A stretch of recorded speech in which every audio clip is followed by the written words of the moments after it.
मुझे 2 बेटियां हुई थी जुड़वा, लेकिन हमें कोई गम नहीं था, कोई गम नहीं था कि हमें 2 जुड़वा बेटी हो गई। हेलो, नमस्ते, जय माता दी, प्रणाम। मेरे चैनल में आप लोगों का स्वागत है। देखिए मैं बना रही हूँ, क्या बना रही हूँ? मीठा डोसा। मीठा डोसा। दोपहर का टाइम है, बच्चों को मन किया, मैं बोली दाल चावल बना देती हूँ, तो बोले कि दाल चावल नहीं खाना।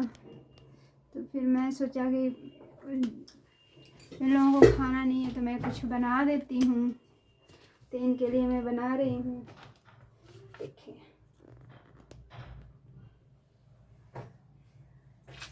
हर किसी को नहीं पसंद आता, लेकिन क्या करना, मेरे बच्चों को पसंद आता है। जो बच्चों को पसंद आता है वो बनाना पड़ता है। मैं रात को भी बना रखी थी ना दाल चावल, तो सुबह बना रखी थी सब्जी रोटी, तो ये नाश्ता कर लिए थे। अब इनको भूख लगा है तो मैंने बोला मैगी ला लो, मैगी नहीं खाना। फिर मैं सोचा कि कुछ बना लेती हूँ, तो यही बना रही हूँ, मीठा डोसा। मीठा डोसा में आप लोग सोचेंगे कि मीठा डोसा में डाला क्या है। मैंने ऐसा कुछ नहीं डाला है मीठा डोसा में, मैं बस ऐसे बनाई हूँ। क्या आटा है, चीनी है, थोड़ा सा नमक है, उसका बना ली हूँ, क्या बोलते हैं, मिक्स करके वो लोट बना ली हूँ।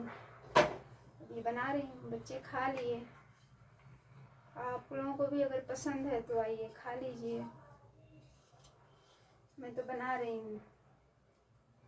और आज ना मुझे किसी की याद आई, बहुत बहुत याद आई मुझे, बहुत रोना आ रहा है, मुझे अच्छा नहीं लग रहा है, क्योंकि बहुत साल के बाद याद आया। ऐसे तो याद हमेशा मुझे आता है, हमेशा मैं याद करती हूँ, लेकिन आज ना मुझे कुछ अंदर ज़्यादा हो रहा है, याद आ रहा है, क्योंकि 13-14 साल के बाद याद आ रहा है। तो होता है कि जब मेरे 2 जुड़वा लड़कियां थी, मुझे 2 जुड़वा बच्चे हुए थे, दोनों लड़की थी, बहुत सुंदर सुंदर थी। दोनों आज के दिन हुई थी, दोनों सही हुई थी, सही थी। हॉस्पिटल भी एकदम नॉर्मल थी, डॉक्टर भी रिफ़र किया नॉर्मल, डॉक्टर भी डिस्चार्ज किया था, तो नॉर्मल बच्चे थे, मैं भी नॉर्मल थी।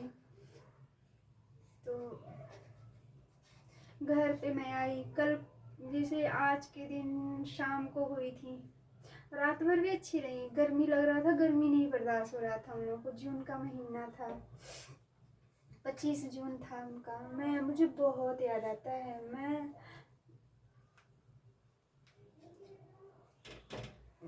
सोचती हूँ कभी कभी तो माँ हूँ ना, माँ को बहुत याद आता है, मुझे बहुत याद आता है अपने बच्चों का। तो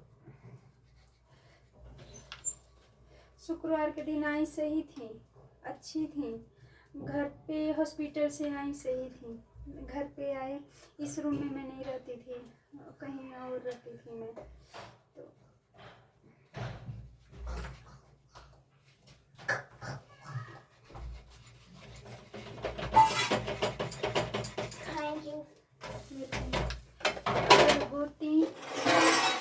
अगर वो होती तो आज मेरे बेटे से बड़ी होती, क्योंकि मेरे बेटे से ना बड़ी थी वो दोनों।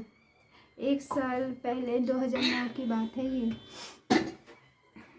तो अब वो अच्छी खासी थी, डॉक्टर भी देखे, डॉक्टर भी बोले, बच्चों को पूरा चेकअप हुआ, चेकअप में सही थी, एकदम नॉर्मल थी, अच्छी थी। फिर मेरा डिस्चार्ज हो गया, मैं घर आ गई अपने।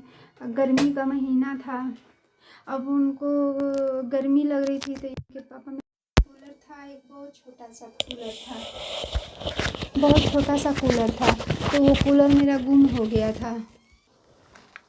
तो बहुत सही थी दोनों, बहुत ही अच्छी थी। मेरे पास कूलर था, मैंने प्लास्टिक का छोटा सा कूलर ले रखा था, बहुत छोटा सा था, मात्र 1 बाल्टी, छोटी बाल्टी से पानी आता था उसमें। तो मैं घर चले गई, मेरी ननद की शादी थी, तो उसमें मैं चली गई। तो उसमें पीछे से किसी ने सारा सामान मेरा चोरी कर लिया था। मेरे घर में जो भी सामान था, मेरे हस्बैंड की सूटकेस थी अटैची, उसमें पैसे कुछ रखे नहीं, ये था कि पैसे नहीं रखे थे, मोबाइल अपना रखे थे। इनको घर जाना था क्योंकि इनकी बहन का तिलक चढ़ने वाला था, तिलक में जाना था, तो ये जाने वाले थे, अपना तैयारी करके रखे थे, फ़ोन ऑन रख दिए थे उसी में। अब ये रात को ड्यूटी से नहीं आए, रह गए कंपनी।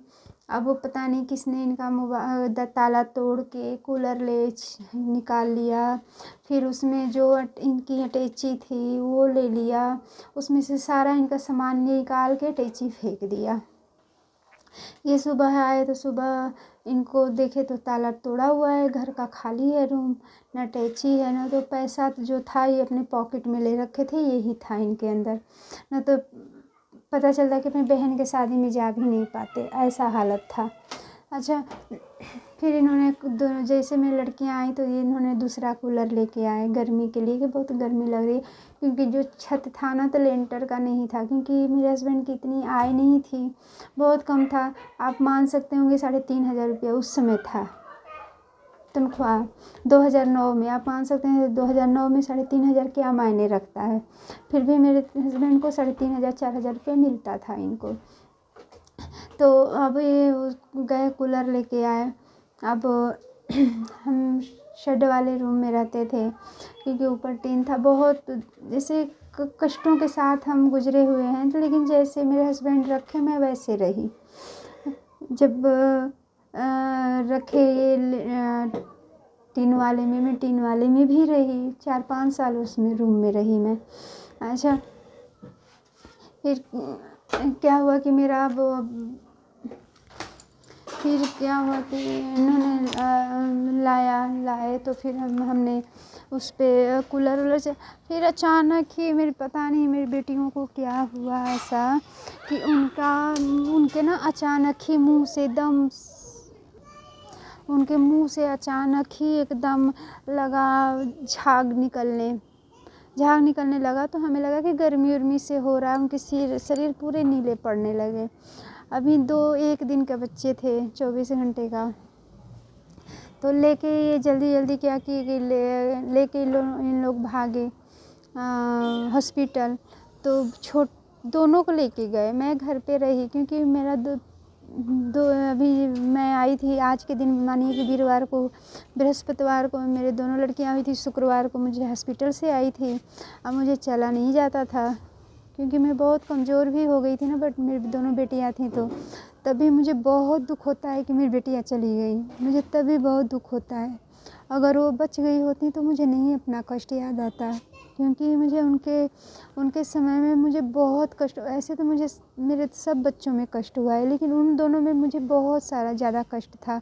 क्योंकि मई जून का महीना आपको पता होगा कि कितना कड़क धूप होता है। मेरे पाँव पूरे सूजे हुए थे, मुझे चप्पल नहीं आते थे, मैं चप्पल नहीं डालती थी, नंगे पाँव चलती थी क्योंकि चप्पल मुझे आते नहीं थे। मेरे पाँव इतने सूजे थे, मोटे मोटे। मेरा शरीर देख के मुझे कोई नहीं बोलता था कि ये बचेगी, ना नॉर्मल डिलीवरी कोई बोलता था कि होगा इसको। ऑपरेशन हॉस्पिटल में भी डॉक्टर बोल दिए कि हम यहाँ नहीं रखेंगे, आप इनको कर रहे थे जम्मू मुझे रिफ़र। तो माता रानी का कृपा था, जैसे मेरे बच्चियों ने मेरा जान बचा दिया। अच्छा, आई मैं नहीं गई, लोग लेके गए। रास्ते में जाते जाते ये लोग बोले कि छोटी वाली लड़की ख़त्म हो गई। आधे रास्ते में, हॉस्पिटल भी नहीं पहुंची, आधे रास्ते में ही मेरी बेटी ख़त्म हो गई, छोटी वाली। मैं फ़ोन पे फ़ोन किए जाऊं, मुझे घबराहट हो रही थी, मुझे अजीब हो रहा था अंदर, क्योंकि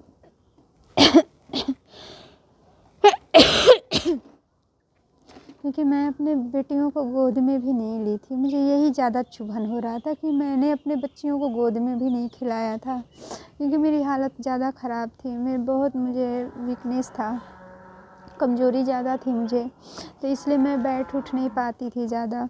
अब मैं उनको गोद में ली भी नहीं थी, छोटी वाली को तो थोड़ा भी नहीं लिया था मैंने, क्योंकि मैं रात भर ऐसे परेशान रही, मेरे पेट में दर्द था। सुबह जैसे मैंने फ़ोन किया तो वहाँ से मेरे हस्बैंड बगल में भी कोई किराएदार रहता था, उन्होंने बोला कि आपकी लड़की ख़त्म हो गई, छोटी वाली। मुझे इतना रोना आया, मैंने फ़ोन फेंक दिया। फिर मैंने क्या किया कि बड़ी वाली को बोले कि हॉस्पिटल में एडमिट है, उसका उम्मीद है बचने का। मैं थोड़ा, मुझे राहत हुआ, कम से कम एक तो बच जाए मेरी। अच्छा, क्योंकि मुझे ना 10 साल के बाद मेरे बच्चे हुए थे, तो मुझे कुछ हो रहा था अंदर से। 8-9 साल के बाद, आप समझ सकते होंगे, 9 साल के बाद मुझे बच्चे हुए थे। तो क्योंकि लोगों का बातें सुनने के बाद अगर बच्चा होता है, अगर उस बच्चे को कुछ हो जाए तो आपको कैसा महसूस होगा, आप खुद समझ सकते होंगे। फिर मैं क्या कि मैं एक बच्चे हॉस्पिटल में शाम को नहीं मानी, मुझे सारे बोल रहे थे कि नहीं, तो फिर डॉक्टर भी बोले कि माँ को बुलाओ यहाँ पे, माँ का यहाँ रहना ज़रूरी है। मैं हॉस्पिटल गई, मेरी बेटी थोड़ी सांसें ले रही थी, ज़्यादा सांसें नहीं ले रही थी, थोड़ी सांसें ले रही थी। तो बोले कि रिफ़र कर देते हैं, इसको जम्मू लेके जाओ आप, जम्मू में देखो ठीक हो। मैं जम्मू गई, मैं रात भर हॉस्पिटल के बाहर आईसीयू में मेरी बेटी एडमिट थी। मैं बाहर बैठे रही। मुझे ना खाना अच्छा लगता था, नहीं मुझे पानी अच्छा लगता, जो कि मैं चाय पीने वाली हूँ इतनी, मुझे कुछ अच्छा नहीं लग रहा था। मैं ऐसे बैठी हुई थी कि कम से कम मेरी बेटी, सारे सुबह जब डॉक्टर आए 10 बजे, तो सब अपने अपने बच्चों को लेके निकलने लगा। मैं सोची अब मुझे भी बुलाया जाएगा, मैं भी अपने बच्चे को लेने जाऊंगी। लेकिन वहाँ पे क्या हुआ, मेरी बेटी ख़त्म हो चुकी थी। मेरे हस्बैंड उसको रोते हुए चोरी से, मेरे से चोरी लेके भाग रहे थे। तो मैंने पूछा, जो मेरे साथ गए थे उनको मैंने पूछा कि मैं कब जाऊंगी अपनी लड़की को लेने, अपनी बेटी को लेने। तो बोले कि बस डॉक्टर को देखना, जो कि ख़त्म हो गई थी। ये लोग बताए नहीं कि इसके ऊपर ज़्यादा हावी होगा, क्योंकि ज़्यादा इसका तबीयत ख़राब हो जाएगा। ये चोरी भागे जा रहे हैं। मैं बोली कि ये क्या हो गया, क्यों भाग रहे हैं, मेरी बेटी तो मुझे दे दो आप। अब बाद में मुझे बताया गया कि अब चलिए बाहर। मैं बाहर गई तो बोले कि लड़की नहीं है। अब आप समझ सकते हैं, मैं इतनी रोई कि मुझे कुछ नहीं अच्छा लग रहा था। मुझे बस ये हो रहा था कि काश मेरी बेटी मेरे गोद में मिल जाए। बस मुझे ये हो रहा था कि मेरी बेटी मुझे गोद में मिल जाए, और मुझे कुछ नहीं चाहिए। लेकिन माता रानी की कृपा, जैसा उन्होंने सोचा वैसा ही हुआ। तो किस्मत की बात होती है, मेरी किस्मत में नहीं थी। मैं इतनी रो रही थी, आप विश्वास नहीं कर सकते। मैं 2-3 दिन खाना नहीं खाई।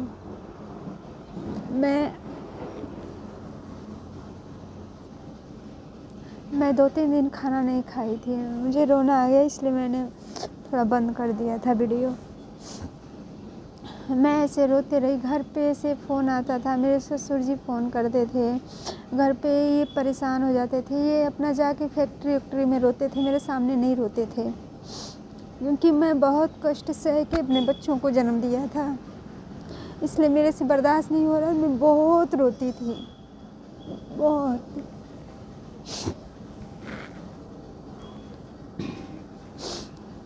तो मुझे 2 बेटियां हुई थी जुड़वा, लेकिन हमें कोई गम नहीं था कि हमें 2 जुड़वा बेटी हो गई, हम कैसे इसको पालेंगे। हमें नहीं था, हमें ये था कि मेरी 2 बेटियां नहीं, मेरे 2 बेटे हो गए।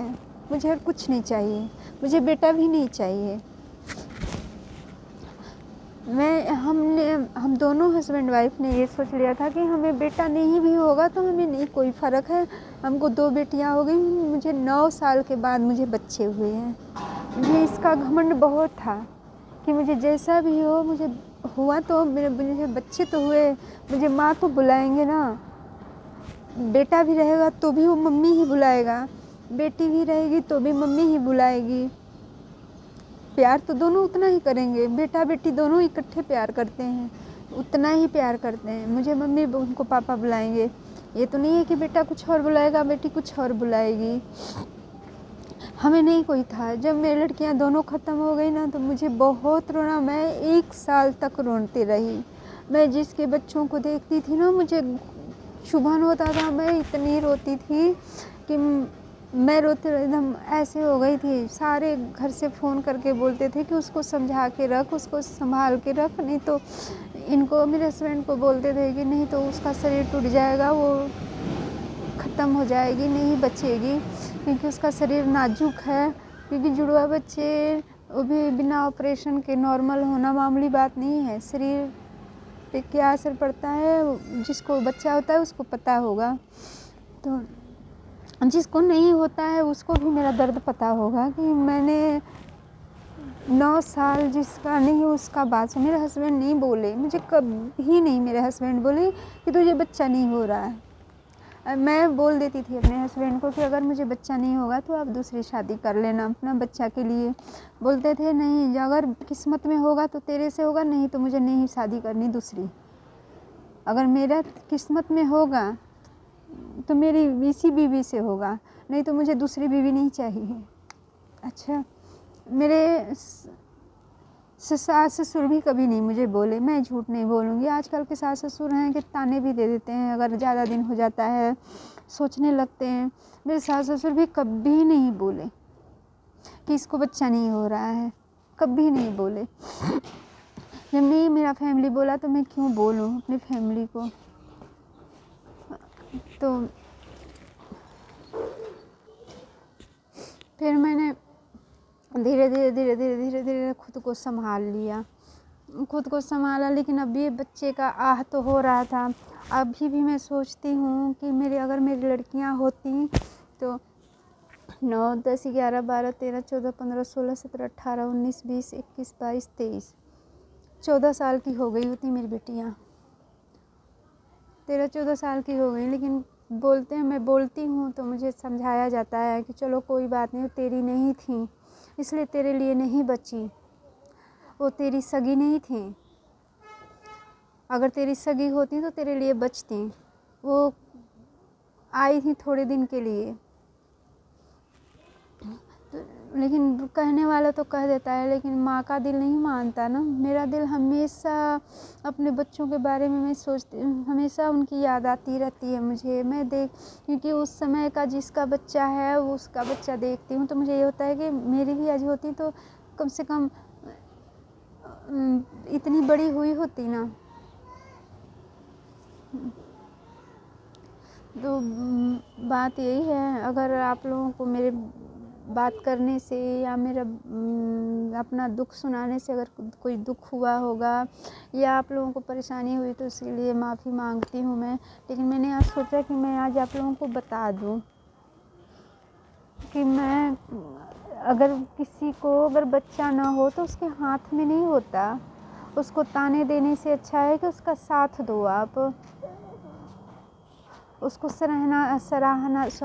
क्या बोलते हैं, उसको साहस दो। ये नहीं कि उसको आप ताने दो, उसको बोलो, उसको कुछ और बोलो। उसको बहुत कष्ट होता है अंदर, क्योंकि मैं उस कष्ट से गुजर चुकी हूँ। इसलिए किसी को ना ऐसे किसी के हाथ में नहीं होता कि उसको बच्चे नहीं हो रहे हैं तो उसके हाथ में है, वो तो ऊपर वाले के हाथ में है। अगर वो अपने से तो कोई बच्चा नहीं, अगर बहू में गलती है, बहू को नहीं हो रहा है तो इसमें आपका बेटा का भी कसूर है। तो बेटे को क्यों नहीं कोई बोलता, बहू को क्यों बोलता है कोई कि इसको बच्चा नहीं हो रहा है, ये बाझन है, वो है। बेटे को भी तो बोलो।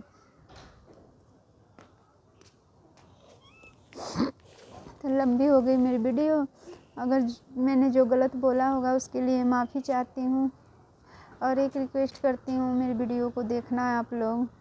अब मैं जो वीडियो है वही बनाती हूँ, क्योंकि देखो मैं वीडियो देखी हूँ, इसमें मैं देखी कि ब्लॉग कैसे बनाया जाता है तो उसमें मुझे बताया गया।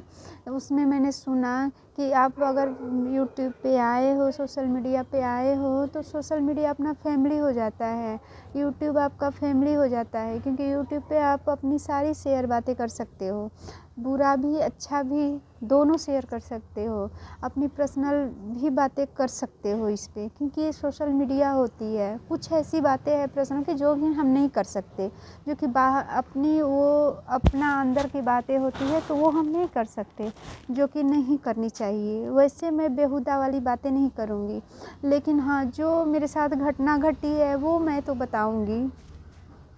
क्योंकि ये अंदर की जो होती है ना घुटन होती है, तो इसको जब यूट्यूब पे हम आए हैं तो ये तो करना ही पड़ेगा हमें। तो मैं अपने ज़रिए लोगों को समझाती हूँ कि किसी के ऊपर कोई भी हो, एक औरत ही औरत की दुश्मन बन जाती है और आदमियों को कोई फ़र्क नहीं पड़ता। औरत ही औरत की दुश्मन बनती हैं ज़्यादातर, क्योंकि औरत ही औरत के घर को भी काटती हैं, तोड़ती हैं। तो इसलिए एक औरत एक औरत के बारे में अच्छी सोच रखेगी ना, तो घर कभी नहीं उसका टूटेगा, ना वो औरत कभी दूसरे औरत की तरफ उंगली उठा सकती है। वीडियो लंबी हो गई है काफ़ी, इसलिए मैं अब रखती हूँ। कल के वीडियो में मिलते हैं। बाय तब तक के लिए, क्योंकि मुझे तो अभी बहुत बातें करनी है, क्योंकि मुझे कुछ हो रहा है आज, क्योंकि मैंने आज अचानक सोचा उनके बारे में, तो मुझे कुछ घबराहट हो रही है। तो बाय। अगर मेरी वीडियो अच्छी लगती है तो आप मेरे वीडियो को पूरा देखेंगे। अगर आपका जब जी चाहेगा, अगर वीडियो आपको अच्छी लगेगी, तब आप मेरे चैनल को सब्सक्राइब करना, जोर ज़बरदस्ती नहीं है। फिर लाइक करना, शेयर भी करना, लेकिन अभी मेरे वीडियो को फ़िलहाल आप देखें, अगर अच्छी लगती है तब करना, कोई ज़बरदस्ती नहीं है। तब तक के लिए बाय। जय माता दी, प्रणाम, नमस्ते।